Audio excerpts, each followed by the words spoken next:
Selamat malam teman-teman sekalian. Pada kesempatan ini kita akan berbicara mengenai politik internasional dan politik dalam negeri.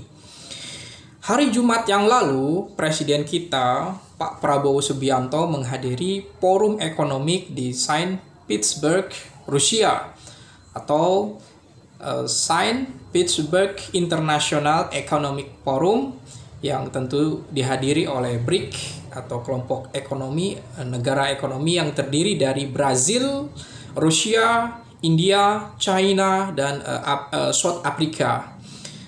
Pak Prabowo hadir di sana, diberikan waktu untuk berbicara mengenai ekonomi, perkembangan global, dan problem dunia saat ini gitu kan. Jadi kehadiran Pak Prabowo di Forum Economic Saint Petersburg ini sudah tepat ketimbang Pak Prabowo menghadiri KTT G7 di Kanada. Karena Indonesia bukan negara anggota G7. Ketika Pak Prabowo lebih memilih datang ke Kanada, ke KTT G7, ini akan menimbulkan tafsir bahwa Pak Prabowo mungkin akan condong mendukung Donald Trump, Amerika, dan akan dikaitkan dengan Israel.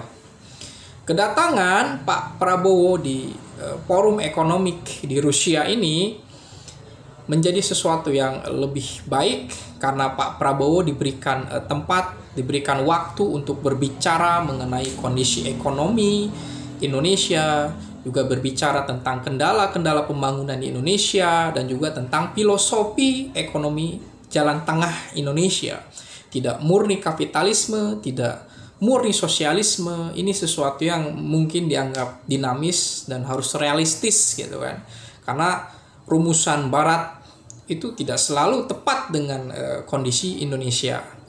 Dan hal ini menandai bahwa ada perhatian khusus dari Rusia atau China atau BRIC ini terhadap Indonesia.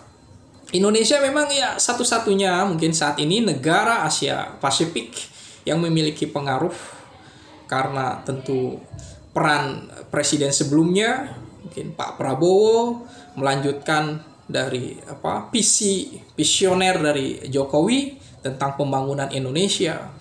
Ini bukan sesuatu yang mengada-ngada karena Jokowi sudah menjadi istilahnya dikenal dan menjadi perhatian ketika berada di forum internasional.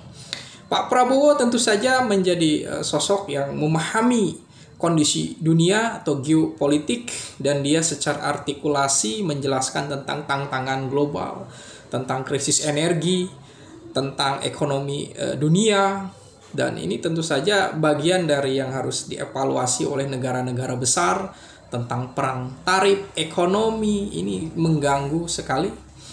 Dan kemudian eskalasi Iran dan Israel. Tentu saja pembicaraan secara eksplisit itu tidak ada, tapi kita sudah saling paham bahwa ada komunikasi Indonesia dengan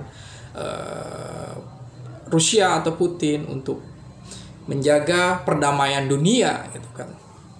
Jadi secara simbolisme ketika Indonesia, Pak Prabowo datang ke Kanada, ini akan mengambil suatu spekulasi bahwa Indonesia lebih condong kepada Amerika. Dan benar saja hari Minggunya atau hari Sabtunya, ya Amerika menyatakan bahwa akan ikut perang dengan Israel melawan Iran. Hal ini tentu saja membuat suatu kekhawatiran. Kemudian Pak Prabowo juga setelah kembali ke Indonesia menjelaskan bahwa ya perang nuklir ini sangat berbahaya. Negara yang memiliki nuklir mungkin akan cepat mati duluan. Kemudian negara kita juga pasti akan mati juga, tapi dengan secara lambat karena mungkin radiasi. Hal ini tentu saja menjadi suatu kegelisahan global. Apakah Amerika akan bersikap tetap arogan? Apakah Amerika akan tetap menjadi negara yang pemicu perang dunia ketiga? Saya pikir peran Indonesia ini di Asia Pasifik ini memiliki suatu yang sangat strategis. Indonesia tentu saja sebagai wakil dari Asia Tenggara ya tidak akan membiarkan perang itu terjadi gitu kan. Misalnya perang di kawasan gitu kan. Hal ini karena perang ini tidak menyebabkan keuntungan bagi berbagai negara gitu kan, baik dari sisi pembangunan ekonomi. Tetapi memang Indonesia memahami juga bahwa konflik militer atau perang ini ya tidak akan terhindarkan karena setiap negara memiliki kepentingan geopolitik. Seperti Amerika memiliki kepentingan geopolitik untuk mempertahankan Israel di Timur Tengah itu kan, di daerah Timur Tengah sana. Dan ketika Israel sudah diserang oleh Iran, hal ini tentu saja Amerika akan turun tangan. Saya pikir Indonesia dengan politik bebas aktif dan termasuk gerakan non-blok memiliki suatu alasan yang sangat tepat untuk menolak atau memiliki sikap untuk menjadi juru damai gitu kan. Meskipun biasanya perang terjadi terlebih dahulu, setelah itu akan ada gencatan senjata. Tapi terhadap Iran sepertinya Amerika, apalagi Donald Trump memiliki gengsi yang besar, memiliki dendam yang sangat kesumat sepertinya. Hal ini tentu saja ini suatu penyesatan kalau kita anggap seluruh Amerika mendukung Donald Trump. Tetapi ini adalah suatu kebijakan yang suatu hari mungkin akan dievaluasi. Apakah suatu hari nanti misalnya Trump akan dituduh sebagai penjahat perang karena mengaku sebagai mitra yang teman strategis dari Israel. Hal ini berarti bisa saja ditarik suatu kesimpulan bahwa Donald Trump mendukung operasi militer Israel di Iran. Begitu juga Trump mendukung operasi militer di Gaza, di Palestina oleh Israel. Ini sesuatu yang harus menjadi pertahanan, pemahaman tentang pertahanan juga, bahwa dukungan Indonesia itu adalah suatu bentuk pertahanan juga untuk Iran sebenarnya. Kalau memang Republik Indonesia memang mendukung Iran, tentu saja dukungan ini adalah dukung untuk perdamaian. Kecaman Indonesia terhadap Israel sesuatu yang nyata, dan berharap berdialog untuk damai itu juga sesuatu yang Indonesia siap-siap saja.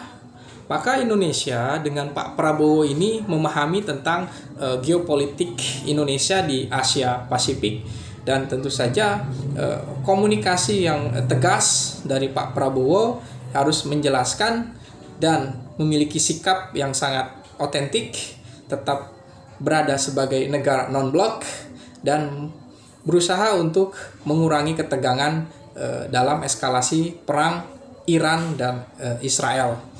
Jadi peristiwa global saat ini akan mempengaruhi dunia yang lainnya, akan mempengaruhi kawasan yang lainnya. Perang akan membawa efek terhadap ekonomi, budaya, politik, ideologi, bahkan seni. Dan tentu saja sejarah selalu menyatakan bahwa sejarah selalu terulang kembali. Apakah kita akan mengulangi lagi kebodohan, kebebalan, atau banalitas yang menurut Hannah Arendt yang pernah dilakukan oleh Nazi Jerman? Apakah perang itu menjadi sesuatu tanda bahwa suatu negara memiliki sikap banalitas yang tentu suatu saat akan dievaluasi, yang akan menyebabkan negara tersebut akan mengalami kerugian tersendiri. Hal ini menjadi suatu perhatian karena Indonesia dengan termasuk negara yang mungkin maju atau hal ini memiliki peran yang sangat luar biasa di Asia Pasifik, kemudian memiliki citra yang baik di luar negeri.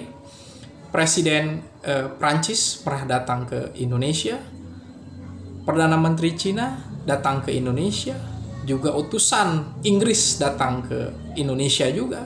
Hal ini menandai bahwa Indonesia memiliki peran yang cukup signifikan, diakui oleh Indonesia, meskipun di dalam negeri visi sikap politik pemerintahan kita sering dikritik